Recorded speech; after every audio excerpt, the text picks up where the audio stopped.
First caller. Hello చెప్పండి, college లో join అయ్యారా? అయ్యాం సార్. ఓహో, ఎలా ఉంది? బ్రో ఏంటి బ్రో మైండ్ పోతుంది బ్రో లోపల. 2 ఏళ్ళకు లైఫ్ అయిపోతుంది. తెలిసిన వాళ్ళని కూడా జాయిన్ అవ్వమమ్మా, ఉంటాను. ఇలాంటి కాల్స్ రిసీవ్ చేసుకున్నప్పుడు మన పడ్డ కష్టం అంతా తీరిపోయినట్టు ఉంటుందమ్మా. అబ్బో. సార్ మీరు కాలేజ్ రన్ చేయడానికి కారణం? డబ్బు, స్టూడెంట్స్ బంగారు భవిష్యత్తు. రామచంద్ర, ఈ ఓవర్ యాక్షన్ భరించలేకపోతున్నాను రా. ఉండి చెప్తా. రే ఎక్కడికి రా? నేను చెప్పేదాకా కాల్ కట్ చేసావు, చంపేస్తా. కూర్చో. ఏంటిది బెస్టియా? త్వరలో పంపించేలా ఉన్నావు. ఏదో నవ్వు ఏదో సిగ్గునే.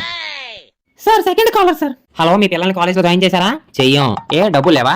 పిల్లలు లేరు. మరెందుకు ఫోన్ చేశారు? తెలిసిన వాళ్ళు ఉన్నారులే. ఓ, కాలేజ్ ఎలా అనిపించిందంట? పరమ చండాలంగా ఉంది. ఏం చేస్తావు? వేరే కాలేజీకి చేయబోయి మాకు చేసినట్టున్నారు అంతేనా?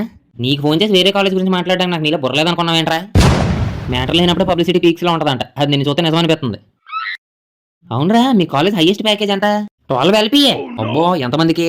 2 మరేంట్రా, అప్పుడెప్పుడో జాయిన్ అయిన ఫస్ట్ బ్యాచ్ నుంచి ఇప్పుడు జాయిన్ అయిన లాస్ట్ స్టూడెంట్ వరకు నువ్వే పెంచి పోషించేస్తున్నట్టు ఎంతో కటింగ్ లెక్కన్నావు. ఆంజనేయులు వద్దురా. అయినా మీ కాలేజ్ స్టూడెంట్స్ యూట్యూబ్ క్లాస్ చూసి ఎగ్జామ్ రాస్తుంటే మీరు చెప్పి పోటీ చేసేది ఏంటంట? ఏంట్రా మూతిప్పునేంట్రా? మూతిప్పునేంటి? మీరు ఎక్కడి నుంచి మాట్లాడుతున్నారు? చెప్పేస్తారా? అయినా మీ కాలేజ్ పాంప్లెట్ల మీద మోడల్ బొమ్మలు వేస్తావేంట్రా? వచ్చేవాళ్ళు కూడా రాడమానేస్తారు. స్టూడెంట్స్ వాళ్ళ మానే. ఇంకోసారి అడ్డమైన ప్రమోషన్స్ మా స్టూడియోలో కనిపించావు అనుకో, తోలు తీసేస్తాను. యాదవ్ పెట్టే. Most violent call. నాకేం తెలియదు బాబు. సార్ నెక్స్ట్ కాలర్ లైన్ లో ఉన్నారు. వద్దమ్మా.